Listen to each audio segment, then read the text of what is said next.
말씀이요 2000년 전이나 지금이나 그 시대마다 하나님의 사람들을 통해서 하나님의 종들을 통해서 복음은 계속해서 전파되고 있었습니다. 오늘 이 시대에도 하나님의 복음은 지금도 주의 종들을 통해서 전파되는데 뜻밖에도 복음이 아무리 전파되고 있다라고 할지라도 듣는 이들의 모습이 목마른 사슴과 같이 시냇물을 찾는 마음이 되지 못하면 결단코 하나님의 말씀을 들을 수가 없는 것이 바로 복음의 비밀입니다. 복음은 아무나의 것이 아닌 것입니다. 복음을 통하여 믿음이 생기는 것은 아무나의 것이 아니다라고 성경이 그렇게 이야기를 하는 것입니다. 식사 후에 뒤에 우리 집사님과 이런저런 이야기들을 좀 나누었죠. 그때 제가 이런 말을 안타까운 마음으로 해드렸습니다. 무슨 이야기를 했느냐면요. 아무리 제가 복음을 여러분에게 잘 전해주고 싶어도요. 지금 이 자리에 앉아있는 여러분의 마음이 하나님의 말씀을 갈급하는 마음으로 사모하지 못하면은 아무리 전하는 전도자 입장에서 복음을 전하고 싶어도 전할 수 없는 또 다른 법칙이 있다는 것을 여러분 잊지 마셔야 됩니다. 예수님이 모든 것에서 복음을 다 똑같이 전하신 것이 아니라 모든 것에서 다 똑같이 표적과 이적을 나타낸 것이 아니라 뜻밖의 어떤 도시에 가서는 아무리 따르는 표적과 이적으로 복음을 증거하기를 원했지만은 할 수가 없었던 때가 있었대요. 어느 곳에서 할 수가 없었는지 아십니까? 그들이 그 말씀을 사모하고 듣기를 원하지 않을 때 결단코 복음을 전할 수가 없었다라고 성경이 말씀합니다. 그래서 성경에서 뭐라고 이야기합니까? 이 복음은 누구의 것인가 봤더니만 죄인들의 것이다. 나 예수는 이 땅에 올 때 여러 가지 이름으로 너희들이 나를 부르고 있지만은 그러나 내가 너희들에게 온 것은 죄인을 부르러 왔다라고 이야기를 합니다. 아멘. 저는 오늘 이 자리에 있는 여러분의 심령이 죄인의 심정이 되기를 원합니다. 아멘. 죄인의 심정이 어떤 심정인지 아십니까? 그 당시 때 예수님께서 누구의 친구가 되었다라고 성경이 말하는데 보니까 누구의 친구가 되었답니까? 죄인들의 친구가 되었다. 창기들의 친구가 되었다. 그때 사람들 중에 이런 부류가 있었답니다. 어떤 부류가 있었는가 봤더니만 자기 스스로 생각해도 나는 죄인입니다 라고 말하는 부류가 있었습니다. 특히 가난한 자들, 특히 과부들, 특히 고아들, 특별히 멸시받고 천대받는 직업을 가졌던 세리들, 창기들, 이들은 그 당시 때 자기들 스스로도 나는 죄인이야. 나 같은 거는 이 사회에서 죄인이지. 자기들 스스로가 믿어 의심치 않고 어떤 이유에서든 나는 죄인이 맞아 라고 인정했던 부류가 있었는데 바로 그 부류의 사람들이 그런 사람들이었습니다. 그랬는데 뜻밖에도 예수님이 누구의 친구가 되어줬느냐면 자신이 죄인이라고 생각했던 그들의 친구가 되어준 것입니다. 오늘 이 시대에도 교회 다니는 사람은 수없이 많이 있지만 제가 한국에 와서 보고 깜짝 놀라고 있는 것 중에 한 가지는요. 왜 그렇게 교회가 많이 있는지 모르겠어요. 정말 세계에서 교회가 가장 많은 곳이 있다면 아마 한국이 아닐까 싶습니다. 제가 살았던 호주에서도요, 시드니에서도 아무리 한국 교회가 많다라고 했지만은 이렇게 많지는 않았다. 그런데 이렇게 교회는 많은데, 교회 다니는 사람은 이렇게 많은데 뜻밖에도 말씀을 통하여 하나님이 기뻐하는 이 시대의 빛과 소금의 능력으로 살아가는 하나님의 사람은 거의 찾아보기가 어려워요. 거의 찾아보기가 어려워요. 저는 여러분이요, 복음을 처음 접했을 때 저는 여러분의 입에서 주여 나는 죄인으로소이다 라고 하는 고백이 나왔었기를 간절히 바랍니다. 아멘. 그때가 있었었기를 바라는 것입니다. 그래서 죄인들이라는 것은 모습은요, 여러분의 이해를 돕기 위해서 이러한 이야기를 드릴 수가 있습니다. 혹시 여러분 죄짓고 감옥에 가본 적이 있습니까? 저는 아직 감옥은 못 가봤습니다. 한번 경험을 어떻게든 한번 거기 예배를 들으러 가든지 어떻게 하든 한번 기회가 있으면 가봤으면 싶은데 혹시 감옥 가보신 분 있으십니까? 아, 청성교도소. 부산에 취소 가봤어. 방문하셨겠죠. 혹시 재직도 들어가보시고 면회 갔습니다. 면회 가셨습니까? 혹시 죄 지어보고 들어간 분 없습니까? 뭐 저기 경범죄를 하더라도 한 며칠 있더라도 혹시 들어가 보신 적 없습니까? 들어가 보신 분들은 아마 이 이야기가 실감이 나실 겁니다. 저는 상상만 해도 실감이 되는 겁니다. 그게 뭐냐면은 만약에 내가 감옥에 들어왔다라고 했을 때 어떤 느낌일까라고 생각을 해보니까요, 답답하고 외롭고 가족들과 떨어져 있으니 쓸쓸하고 뭔가 모르게 억눌리는 답답함과 뭐 쓸쓸함, 고독함 이런 게 아주 특징적으로 나타나지 않을까. 하나님도 지금 우리에게 뭘 말씀하느냐면은 너희가 바로 참살 없는 감옥에 살아가는 죄인들이다라고 말하는 겁니다. 오늘 본문에 아침에 읽었던 본문의 말씀에 뭐라고 우리가 첫 번째로 이야기를 드렸습니까? 성전의 이야기를 했다 그랬죠. 예, 그 성전의 이야기, 그 성전에서 무슨 일이 있었나 봤더니만 하나님이 모세를 통해서 누굴 세웠다고요? 아론과 그 아들들을 대제사장으로 세웠죠. 그들이 입었던 옷의 맨 마지막에 금띠로 뭐라고 썼다고요? 거룩한 관이라고 그렇게 썼다고요. 다시 말하면은 제사를 통해서 이스라엘의 그 죄인들을 위하여 거룩한 하나님의 백성으로 만들어내라고 그 제사장들이 존재하고 있었던 겁니다. 그러니 제사의 의미는요, 죄인들을 거룩하게 만들어라는 겁니다. 오늘 이 시대의 교회의 의미가 뭐냐면은 교회에서 제사장 역할을 하는 목사가 이곳에 있는 저 여러분에게 뭘 알려줘야 되느냐면은 복음을 알려줘가지고 그 복음을 통해서 그 죄인들이 무엇으로 바뀌게 만들어라는 것입니까? 거룩한 하나님의 백성으로 만들어내라는 겁니다. 회개하게끔 만들어내라는 겁니다. 예수 믿고 복 받아라고 복음을 전하는 것이 아니라 예수 그리스도를 믿고 회개함으로 거룩한 백성이 되도록 만들어내라고 지금도 주님은 그의 종들에게 명령하고 있는 것입니다. 저와 여러분의 목표는 이 죄에서 벗어나는 것, 구원받는 것, 구속받는 것, 그래서 하나님의 영원한 나라로 옮겨져야만 되는 역사적 사명을 가지고 이 땅에서 살아야 되는 모습이 있다라고 성경이 우리에게 누누이 말을 하고 있는 것입니다. 그러니 죄인의 심정이 뭔 줄 아십니까? 하나님을 몰랐을 때에 내 심령 속에 왠지 먹을 것 입을 것, 아내가 남편이 있어도 외롭고 쓸쓸하고 답답하고 끄끄름한 뭐 그런 게 있지 않느냐 이거죠. 이게 바로 죄인의 모습인 것입니다. 인생을 살면서 어느 날 왜 인생이 만족이 없지? 왜 인생이 기쁨이 잘 안 생기지? 왜 인생이 즐거워야 되고 생명 있음이 화리에 차고 기뻐해야 되는데 왜 내 심령 속에 기쁨이 없는 거지? 이것을 느낄 때 아, 내가 죄인이구나 라고 느끼시면 되는 것입니다. 그 원인이 내가 죄의 문제가 해결이 안 됐기 때문에 왜 그렇게도 내 심령 속에 세상의 것으로는 만족이 안 되지요, 목사님? 아무리 내가 애를 쓰고 잊어보려고 술도 마셔보고 잊어보려고 취미생활도 해보고 하지만 왜 이렇게 인생이 재미가 없고 왜 이렇게 무미건조하고 왜 이렇게 내가 답답하고 도대체 왜 이렇지요? 라고 물어볼 때 창세기의 아담이 범죄한 첫 번째 모습이 하나님의 낯을 피하여 부끄러움과 수치심 가운데 무화과 나무 아래 숨었다라고 말을 하지 않습니까?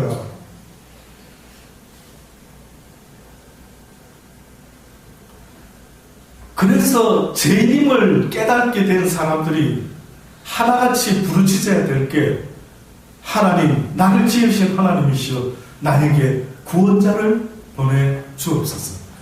나를 이 사망의 법에서 구원시켜 주옵소서라고 그렇게 부르짖을 수밖에 없어야 되는 게 바로 죄인들의 모습입니다.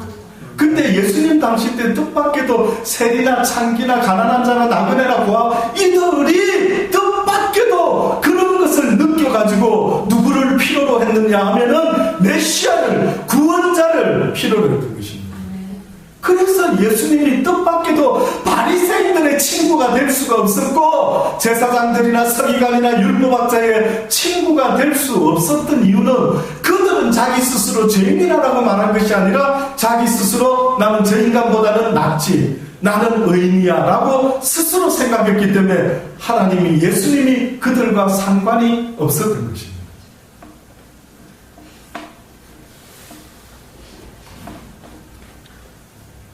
그래서 주님께서 결국은 이 땅에 오셔가지고요.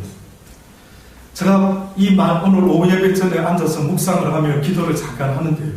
저 심령 속에 어떤 생각이 갑자기 이렇게 드느냐면 주님의 십자가를 이렇게 생각하는데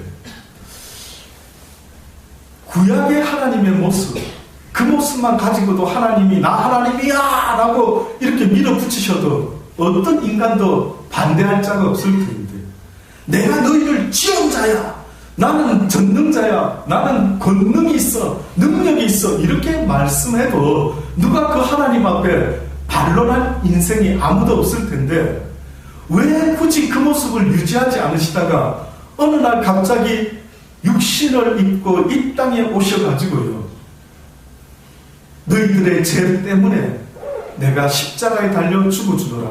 이제는 너희가 나로 인하여 구원받았으니 이제 내가 너희들을 샀다. 창세기의 하나님은 내가 너를 지었다 이렇게 말했어요. 근데 예수 그리스도를 통해서 표현이 달라지고 말았습니다. 뭐라고 달라졌는지 아십니까? 내가 너희들을 샀다 이렇게 말합니다. 아멘. 와, 이건 느낌이 좀 다른 거예요. 그러면 어떻게 보면 전능자께서 내가 너희 하나님의 아까 아버지하고 시키는 대로 살아. 알았어, 내 시키는 대로만 해. 이렇게 해도 되는데 그 신께서 어떻게 보면 우리의 죄값을 치러주시면서 나는 너희들을 샀는데 나는 너희들을 지은 그 자격과 그 능력으로, 또다시 말하면 내가 네 부모야, 내가 너를 낳았어, 내가 네 아빠야, 내가 네 엄마야 라고 말하는 그런 물리적인, 그런 생물학적인 그것으로 부모 돼볼기라고. 까불지 마, 자식들. 내 말들은 내가 네 아빠야, 내가 너를 태어나게 했어, 이렇게 밀어붙이기로 나온 게 아니라 사랑으로 그 자식을 위해서 희생하면서 오늘날 내가 너를 낳았다. 힘으로 낳고 능력으로 낳은 것이 아니라 사랑으로 내가 너를 낳았다.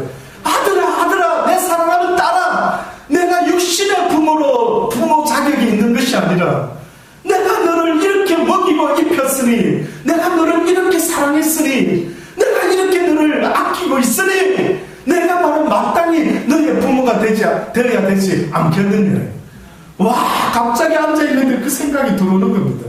그래서 와, 내가 믿는 하나님 너무 멋지지 않는가, 내가 섬기는 하나님 너무 멋있다. 어떻게 그 힘센 능력의 하나님이 어떻게 인간의 모습을 입고 이 땅에 오셔가지고 어떻게 나를 위하여 십자가에 죽어주심으로 내가 핏값으로 너를 샀으니 이제는 너는 내 것이라, 오늘날 내가 너를 낳느니라고 어떻게 그렇게까지 말씀하실 수가 있을까? 이것이 하나님이 우리에게 알려주고자 하는 그리스도의 사랑인 것입니다. 그래서 베드로가 제자로 부름을 받을 수 있었던 첫 번째 깨달음이 뭐였느냐 하면은 그가 복음을 들었을 때에 뭐라고 이야기합니까? 주여, 나는 죄인이로소이다. 나는 죄인이로소이다. 오늘 이 시대에 수많은 사람이 교회 와가지고 복받는 비결은 배우고 있는지 몰라도 복음을 인하여 내가 죄인인 것을 깨달음으로 주여, 나는 죄인이로소이다. 베드로는 얼마나 간절히 깨달았으면 뭐라고 말합니까? 주여, 나를 떠나소서. 고넬료라고 하는 백부장이 어느 날 예수님께 자기의 하인을 낫게 해달라고 했을 때 예수님이 하인을 낫게 해주겠다고 집으로 오겠다고 하는데도 그 백부장이 뭐라고 말합니까? 주여, 우리 집에 오시는 걸 내가 감당치 못하겠나이다. 나는 죄인인데 어떻게 거룩하시고 어려우신 주님이 우리 죄인의 집에 나를 찾아올 수가 있겠나이까? 말씀하소서. 내 밑에도 수하가 있으니 내가 그대로 가라면 가고 그가 오라면 오니, 주님도 말씀 한마디면 온 천하가 당신 앞에 복종하지 않겠나이까? 어찌하여 죄인의 집에 들어오시나이까? 주여, 말씀만 하시옵소서. 오시지 마소서. 기이하도다. 내가 유대인 가운데 이스라엘 가운데 이만한 믿음을 가진 자를 본 적이 없다. 아멘. 진리를 깨달은 자의 모습들입니다. 오늘 이 시대에도 과연 내 자신의 삶이 왜 외롭고 쓸쓸한지 그 이유가 무엇인지 전혀 모르고 아직도 예수 그리스도를 나의 나의 주 나의 하나님으로 믿었다라고 하는 증거가 뭔지도 모르는데 여러분 예수를 믿습니까? 예수님이 나의 메시아, 나의 구원자, 이 외롭고 쓸쓸하고 죄 많은 인생 가운데 하나님이 나를 구원하셨습니다라고 고백할 수 있으려고 한다면 증거를 보이라. 증거를 보여보십시오. 여러분이 구원받은 백성인 증거를 보여보십시오. 그래서 그 증거가 뭐라고 성경이 말했습니까? 세상이 줄 수 없는 평안을 너희에게 주노라. 죄인은 누릴 수 없는 것. 죄인된 자는 도무지 누리고 싶어도 누릴 수 없는 게 하나 있는데, 목사님 내가 구원받은 사람일까요? 정말 예수 믿는 사람 맞습니까? 내가 죄 용서, 죄 사함을 받았습니까? 라고 하려면은 내 심령에 사람이 당신 구원받았어. 예수 믿습니다. 그럼 구원받은 거야. 걱정하지 마. 이제 천국에 가는 거야. 그래서 천국에 가는 증거가 되는 게 아니라 내 심령에 어떤 상태가 일어나야 되는데, 그 상태가 무엇으로 나타나야 하느냐면, 죄인은 감옥에 있을 때는 그렇게 답답하고 외롭고 쓸쓸한데, 예수 그리스도를 통하여 구원받은 백성의 그 심령의 상태는 세상은 온데간데 없고 어떤 것으로도 만족 없지만, 이제는 그리스도의 그 말씀으로만 내가 만족하며 평안을 누릴 수 있는 상태가 되지 않으면 나는 구원받은 증거가 없는 자입니다. 아멘. 그 증거를 받으실 수 있게 되기를 간절히 바랍니다. 아멘.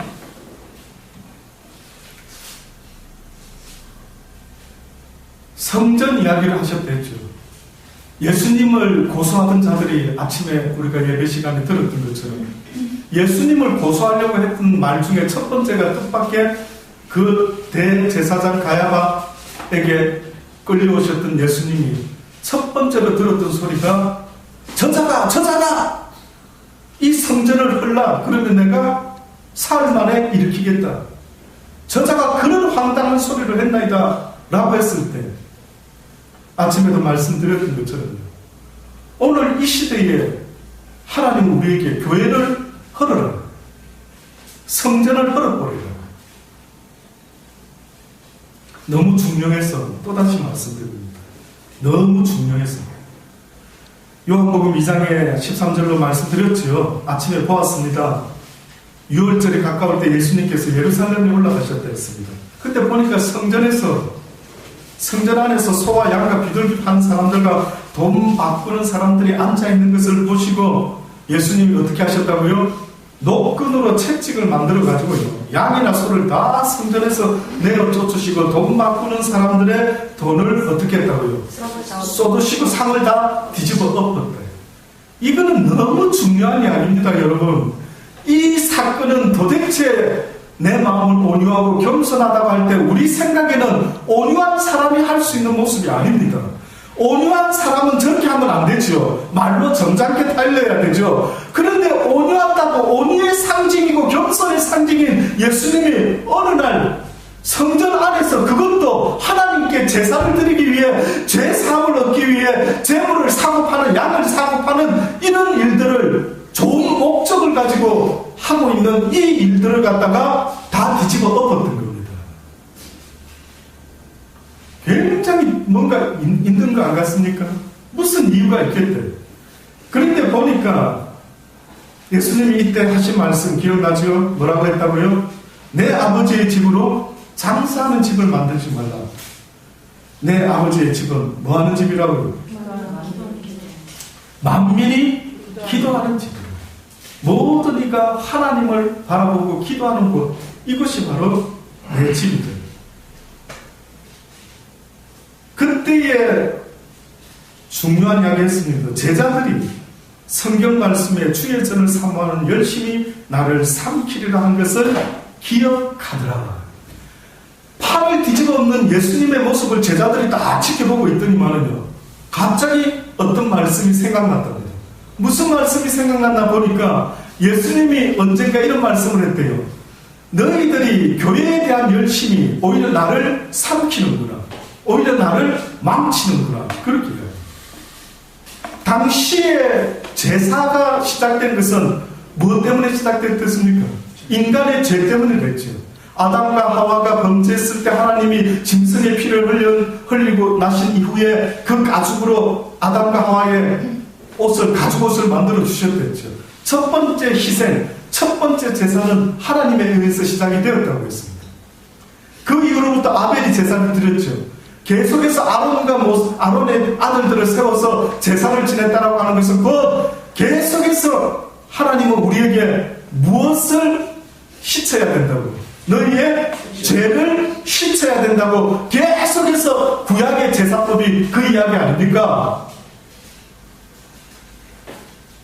그렇게 죄에 대해서 씻으라고 했는데 어느 날 인간들이 죄를 싫어하고 미워하고 죄를 씻으려고 애를 쓰는 게 아니라 점점 제사보다 제밥에 관심이 가기 시작합니다. 다시 말해서 종교 행위의 삶을 살기 시작합니다. 그래서 이제 종교 행위가 하나의 비즈니스가 됐어요. 목사하는 일도 하나의 비즈니스가 되고, 큰 교회 쫓아다니는 것도 하나의 비즈니스를 위해서 쫓아다니기 시작하고, 어느 순간에 교회 생활이라는 것이 종교 행위의 모습이 되어가지고요, 실제 교회 다니는 것과 실제 자기의 삶의 모습 속에서는 전혀 거룩한 백성의 모습은 온데간데 없고, 빛과 소금의 모습은 온데간데 없고, 교회만 열심히 쫓아다니는 이러한 자의 모습이 되고 마는 것입니다. 그래서 제자들이 기억을 했어요. 예수님이 언젠가 너희가 교회에 대한 열심이 나를 삼키리라 라고 하신 말씀이 이것이었는가 보다. 제사를 열심히 드리기라고 성전 안에서까지 장사를 하고 있는 이들의 판을 뒤집어 엎어버립니다.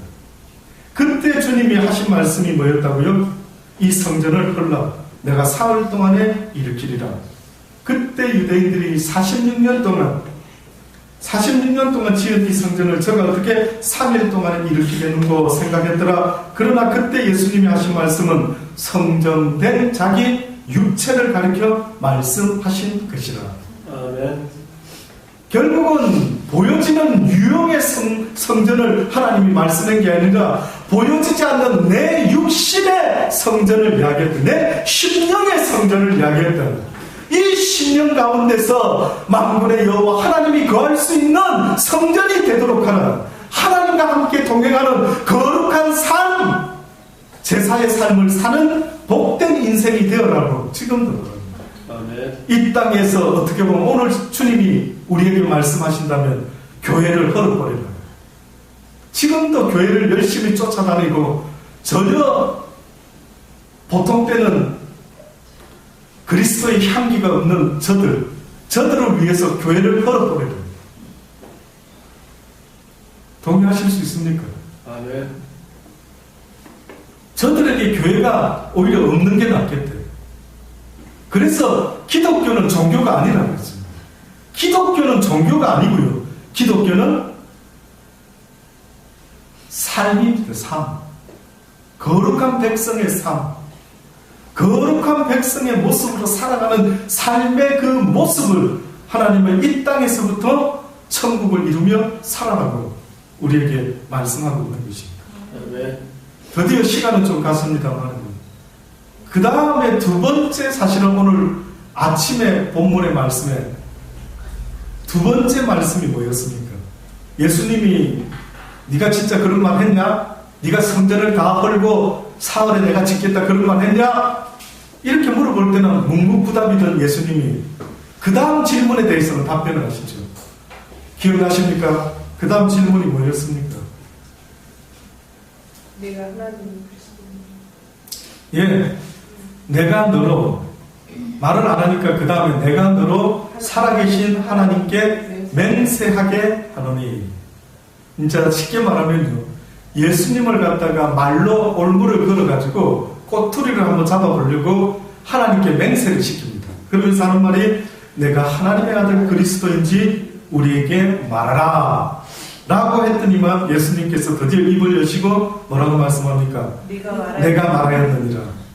그러나 내가 너희에게 이르노니 이후에 인자가 권능의 우편에 앉은 것과 하늘 구름을 타고 오는 것을 너희가 보리라. 이에 대제사장이 자기 옷을 어떻게 했다고요? 찢으며 가로되. 유대인들이 옷을 찢는 것은 두 번의 경우밖에 없습니다. 뭘까요? 유대인들이 어느 날 갑자기 옷을 그냥 막 쫙 찢었다. 우리는 이 옷 찢는 모습을 텔레비에서 선전할 때에 뭐 남성미 넘치는 모습으로 이렇게 뭐 한번 쫙 옷을 찢고 하는 걸 봤지만은 유대인들은 옷을 찢는 경우가 두 번 있습니다. 뭘까요? 예, 회개할 때. 아, 내가 죄인입니다. 내가 어찌하여 이런 하고 막 그 어떤 죽음 앞에서 회개하고 통곡할 때 옷을 쫙 찢는 일이 있죠. 그리고 또 한 번 옷을 찢는다 할 때 어떤 경우가 있습니까? 지금과 같은 어떤 경우? 화가 나서. 예, 다시 말하면은 의로운 분노를 나타낼 때, 의로운 분노. 와, 이런 의를 깨는 일이 있을 수 있나? 이렇게 저놈이 이런 하나님의 거룩한 의를 어떻게 이런 일은 있을 수 없는데 뭐 이런 의분에 찼을 때 쫙 찢는 일이 또 한 번 있다. 옷을 찢으며 가는데 뭐라니까? 제가 참남한 말을 하였으니 어찌 더 증인을 요구하려. 보라, 너희가 지금 이 참남한 말을 들었도다. 생각이 어떠하냐 대답하되 그들이 저는 사형에 해당하나이다 라고 하고, 이에 예수의 얼굴에 침을 뱉고 주먹으로 치고 혹은 손바닥으로 때려 가로되 그리스도의 우리에게 선지자 노릇하라. 너를 친 자가 누구니? 다른 복음서에 보면은 수건을 얼굴에다가 씌워가지고요 막 두들겨 팹니다. 그래서 뭐라고 하느냐? 자, 네가 선지자면은 누가 지금 네 얼굴에다가 주먹질을 하고 있는지 너는 알겠지? 이렇게 조롱을 하는 것입니다. 저는 왜 주님이 다른 말에도 묵묵부답하고 계셨다가 네가 정말 그리스도냐? 네가 정말 하나님의 아들이냐? 라고 했을 때 그 대답으로서 이런 이야기를 했을까? 인자가 권능의 우편에 앉은 것과 하늘 구름을 타고 오는 것을 너희가 보게 될 때가 올 것이라. 이 뜻은 바로 지금은 내가 초라한 모습으로 너희들에게 이렇게 주먹질 당하고 있지만은 언젠가 내가 다시 부활하여 하나님의 나라의 우편에 앉아 있다가 내가 이 세상의 심판자의 모습으로 너희들이 살았던 인생에 대해서 내가 기어코 심판해 줄 때가 있을 것이라. 나 예수를 영접하는 자 구원을 얻을 것이요 내가 너희들을 위하여 십자가에 달려 죽어 주었음을 믿고 따랐던 자들에게는 내가 구원으로 심판할 것이요 그러나 나를 믿지 않고 나를 거절하고 나를 때리고 죽인 자들은 그날의 심판을 받게 될 것이라 라는 뜻을 가지고요 마지막 때의 심판주로서 너희 앞에 다시 내가 나타날 것을 이렇게 말씀을 하셨던 것입니다. 그래서 오늘 우리가 읽었던 누가복음 21장의 말씀에 보면은요 그때를 좀 더 누가는 이렇게 보충 설명을 해놨는데 그때가 어느 때인가라고 봤더니 예루살렘이 군대들에 에워싸이는 것을 보거든 그 멸망이 가까운 줄을 알라. 아직도 사람들은 이 세상이 영원한 줄로 알고 있습니다. 그러나 성경의 말씀을 보니까 이 세상은 영원하지 못하다라고 말했죠. 이 세상은 옷과 같이 낡아지고 언젠가 모든 것들이 끝날 것이 있으나 오직 변하지 않고 끝나지 않는 것 한 가지가 있는데 하나님의 복음의 말씀은 1.1핵이라도 변개될 일이 없을 것이라고 말씀하시면서 세상의 마지막 때에 이런 일이 있을 것이라 예루살렘이 군대에 둘러싸이게 될 것이고 그 멸망이 가까운 것을 그때는 알지어다. 그때에 유대에 있는 자들은 산으로 도망할지라 성내에 있는 자들은 나갈지며 촌에 있는 자들은 그리로 들어가지 말지라. 이 날이 기록된 모든 것을 이루는 무슨 날이라고요? 형벌에 기록된 모든 것들이 언젠가 마지막 때에 예수님이 심판주로 이 땅에 오실 때쯤에 어떤 일이 이 땅에서 벌어지는가 봤더니만은 이 땅에서 최고의 형벌의 날이 너희들이 쌓아놓은 죄의 대가를 치러야만 되는 날이 온답니다. 그날에는 아이된 자들과 전문 있는 자들에게 화가 있을 것이라. 왜 하필이면 그날에 아이된 자들과 전문 있는 자들에게 화가 있게 될 것이라고 했을까? 얼마나 오랫동안에 저는 이걸 묵상했는지 모릅니다. 여러분 생각에 무엇입니까? 왜 하필이면 그 마지막 때에 다시 말해서 깨어서 기도함으로 예수 그리스도의 재림을 사모하는 종말론적인 믿음을 날마다 가져야만 되는 하나님에게 상당히 불리한 자들이 있는데 그 불리한 자들이 어떤 자들이라고요? 아이 된 자들과 젖먹이는 자들은 믿음을 지키기가 가지기가 우리 수연자매의 경우는 좀 실감이 나실랑가 모르지만 예, 아이 된 자기 때문에 어떻게 보면은 직접적으로 와닿을 수도 있는 왜 그랬을까? 그래도 지금 한번 배워놓으십시오. 그래서 아이를 낳아서 이제 엄마가 된다 할지라도 하나님이 뭘 말씀했는가를 꼭 잊지 마십시오. 왜 그랬을까? 모습 때문에. 예, 그 모성을 가진 자의 특징이 뭘 것 같은가? 하나님 말씀보다 육신에 있는 마음의 우상. 자녀가 우상이죠. 그러니까 어렵지 않습니다. 엄마에게 물론 대부분 다는 아니지만 엄마에게 물어봤을 때요. 남편과 아이 중에 하나를 택해라면 아이가. 어렵습니까? 질문이. 남편과 아이를 둘 중에 하나를 택해봐라라고 하면 어느 쪽 택하는 쪽이 많을까요? 아이를 택하는 쪽이 많고. 큰 애들은 이제 미워서 막 그냥 나는 아이들 아니다 이렇게 말할 수 있겠지만 어린 아이를 젖먹이는 아이를 가진 엄마의 그 본성은 어마어마하다라는 사실을 잊지 마십시오. 그래서 베스베스로 가는 그 암소가 기적이라는 게 뭐 때문에 그런가? 새끼소를 떼놨는데 소가 법궤를 메고 뒤를 돌아도 보지 않고 계속 가는 대로 갔기 때문에 성경에서 어머나 이게 희한한 일이 벌어졌어. 어떻게 짐승의 본능은 새끼를 두고 움직일 수 없을 터인데 새끼를 두고 움직였다라는 겁니다. 그래서 젖먹이는 아이를 둔 부모의 심정을 아시죠? 본능적으로 그 생명을 키우려고 하는 본능이 있다. 그런데 성경에 보니 그들이 화가 있게 될 것이다. 왜 그들이 그것 때문에 화가 난다 이거죠? 결국은 이 이야기는 뭡니까? 이 세상에서 이 땅에서 아무리 부부관계고 자식과 엄마 아빠의 관계라 할지라도 어떤 것보다 우선순위가 될 수는 없다라고 말하지 않습니까? 그게 뭡니까? 그게 뭡니까? 하나님. 예수 그리스도 외에는 네 마음에 품어서는 안 된답니다. 이 세상을 살아가는 날 동안에 오직 내 마음에 있는 한 분이 있다면 뜻밖에도 내 남편, 내 아내, 내 자식이 아니어야 한다라는 세상에서 불행이 하나님보다 무엇인가를 더 사랑했을 때 불행이 시작되는 겁니다. 아십니까? 내가 그리스도를 품지 못했을 때 성경의 우상이 뭐랍니까? 10계명 가운데 1계명의 이야기가 뭐라고 나와 있습니까? 네 마음에 나 외에 어떠한 것도 두지 말라는 말 아닙니까? 지금도 여러분이 자다가도 벌떡 움직이게 하는 건 뭡니까? 여러분의 마음을 지금도 자다가도 벌떡 일어나게 만드는 그 놀라운 힘이 뭡니까? 물질. 예, 자다가 벌떡인데 김집사 돈 1,000,000원 누가 준다는데 돈 벌러 갑시다 이러면 자다가 안 일어날 사람 있습니까? 새벽 기도 갈 시간인데 갑시다. 피곤해서 나 혼자 너무 피곤해 혼자 가지 오늘은 대부분 그러죠. 근데 만약에 피곤한데 갑자기 누가 오늘 교회 가면 돈 100만원씩 준다는데 이러면 여러분 생각할 때 올까요 안 올까요? 무조건 가지. 너무 솔직하시네요. 예. 와, 오늘 교회 가면 돈 100만원 준대. 오겠죠? 배 집사님도. 암만 바빠도 어떻게 보면, 우와, 그런 일이 다 있으니까 하고, 진짜인가, 긴가민가, 거짓말 아닌가 싶은데, 준다면 온단 말이에요. 지금도 하나님 우리에게 물어보시는 겁니다. 너를 자다가도 벌떡 일어나게 만드는 그게 뭐냐, 그게 주님이어야 한다는 거예요.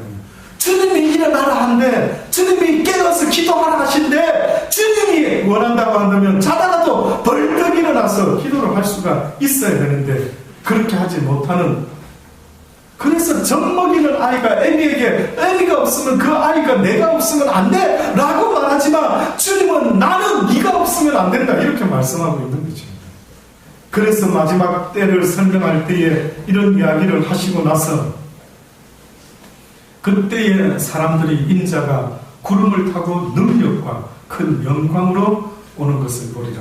이런 일이 되기 시작하거든. 일어나 머리를 들라. 너희 구속이 가까웠느니라. 상상만 해도 얼마나 멋있을까. 지금 이 시간에도 설마 그런 일이 있을까 이러고 있던 사람들이요. 보니까 하늘에 무슨 일이 이룰 성신에는 징조가 있겠는데 도대체 어떤 징조가 일어났길래 땅에서는 민족들이 바다와 파도의 우는 소리를 인하여 혼란 중에 공고하겠고 사람들이 세상에 임한 일을 생각하고는 세상이 어찌 되는 거 아니야? 뭐 이런 상황이 벌어지는 모양입니다. 행성이 떨어진대, 지구와 충돌한대, 갑자기 기상이변이 생긴대, 파도가 막 도시를 덮친대, 이게 무슨 일이야? 이게 영화 같은 게 진짜 이러면서 기절 초풍하는 일이 아마 벌어지는 거예요. 세상에 임할 일을 생각하고 무서워함으로 기절하리라. 이는 하늘의 권능들이 어떻게 되겠다고요? 흔들리겠습니다. 아침에도 코스모스는 뭐랬습니까? 우주 프로그램이 있었는데 그게 그동안 수독됐다가 다시 방영하면서 전 세계 방영한답니다. 그래서 우주의 역사, 이 우주가 어떻게 시작되었고 또 우주가 지금 계속 넓어지는데 이게 도대체 어떤 변화가 일어나는가 뭐 이런 프로그램, 과학 프로그램을 만들어서 지금 전 세계에 방영한다라고 하는데 보니까 지구가 어떻게 생기고 태양과 달이 어떻게 생긴가 보니까요. 한때 우주에서 대폭풍이 막 몰아치고 해가지고 뻥 부딪혔더니 막 지구가 탁 만들어졌고 뻥 부딪히니까 태양이 팍 태어났고 뻥 부딪히니까 달이 만들어져가지고 그것들이 딱 자리를 잡기 시작해서 한치의 오차도 없이 지금까지 이렇게 지구를 중심으로 뺑뺑뺑 돌고 있더라. 이게 과학자들 머리에서 나왔답니다. 고릴라인지 원숭이의 수준, 저는 그게 안 믿어. 저는 그렇게 안 믿어집니다. 그런데 지금 성경에 보니 그 모든 권능이랍니다. 쉽게 말하면 하나님의 권능으로 그 모든 지구와 태양과 수금, 지화, 목토, 천해까지가 꽉 이렇게 질서를 잡고 그 권능 앞에 복종하고 있던 그네들이 어느 때가 되면 흔들리기 시작한다. 그 말은 이변이 일어날 모양입니다. 이변이 일어나가지고 지구에 미치는 영향을 보니까 희한한 일들이 벌어지는 모양입니다. 그때의 권능들이 흔들리겠다. 뭔가 이제까지 그냥 우연히 만들어진 세상인 줄 알았는데 이 세상에 어떤 변화가 일어날 것이라. 그때 마지막으로 등장하게 되는 분이 있는데 그분이 누구라고요? 인자 예수 그리스도. 지금도 사람들에게 웃음거리와 조롱거리가 되고 물질만도 못한 취급을 받으시는 그 예수 그리스도의 가치, 언젠가 그날에 그를 따랐던 자들, 그를 믿었던 자들, 그분을 기다렸던 그들에게는 영광의 주로 나타나셔서 그들을 다 데리고 영원한 세상으로 하나님 옮기시겠다라고 그렇게 말씀한 것입니다. 침묵하는 주님이 그 서기관과 바리새인들 앞에, 대제사장 앞에서 네가 그리스도냐? 네가 하나님의 아들이냐? 하는데 딴 말은 대답 안 하셨다가 그 말을 하는 순간에 그렇다. 네가 말하였다. 내가 바로 그러다. 어찌하여 너희가 나에게 이렇게 대할 수가 있겠느냐? 라고 하시면서 언젠가 인자가 다시 이 땅에 올 것을 보게 될 것이다. 이것을 몇천 년 전에 다니엘서 7장 13절로 보면 내가 또 밤 이상 중에 보았는데 인자 같은 이가 하늘 구름을 타고 와서 옛적부터 항상 계신 자에게 나와 그 앞에 인도되매 그에게 권세와 영광과 나라를 주고 모든 백성과 나라들과 각 방언하는 자로 그를 섬기게 하였으니 그 권세는 영원한 권세라 옮기지 아니할 것이요 그 나라는 패하지 아니할 것인데. 다니엘이 보았던 이상입니다. 누군가가 마지막 때에 나타나는데 보니까 인자 같은 이가 나타나가지고 하나님의 손에서부터 각 나라와 민족과 열방과 백성과 모든 족속과 방언들로부터 그들을 다스릴 권세를 가지고 그들을 통치할 영원한 왕이 나타나시는데 바로 그분이 예수 그리스도였다고 성경이 증거하고 있는 것입니다. 사랑하는 여러분, 교회에 대한 열심만 가지고 구원을 받는 것이 아니라 예수 그리스도를 나의 주 나의 하나님, 그분 외에는 답이 없다는 거예요. 그분이 나를 도와주지 않으면, 그분이 나를 구원해 주지 않으면 결단코 하루를 살아도요 내 심령에 세상이 줄 수 없는 그 평안의 맛은 한 번도 맛보지 못하고 그냥 그렇게 살다가 끝나는 인생이 되고 맙니다. 저는 여러분이 교회의 성전까지 발을 디디셨으니 이제는 구원을 얻을 수 있는 그 증거를 가지는 믿음이 되기를 간절히 주의 이름으로 축원합니다. 아멘. 축원합니다. 아멘. 기도하시겠습니다. 하나님, 그렇습니다. 예수 그리스도를 믿고 구원을 얻는다는 것이 교회에 대한 열심으로 나타나는 것이 아니라 내 삶 가운데 거룩한 백성의 모습으로, 빛과 소금의 모습으로 나타나야만 된다라고 말씀하시니 아버지여, 그렇게 되기를 원합니다.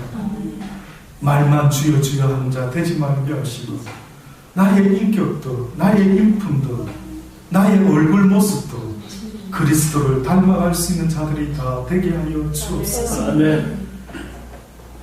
교회의 성전에 뜰만, 마당만 밟는 불쌍한 인생이 되지 말게 하시고 구원을 얻는 백성 되게 하여 주옵소서.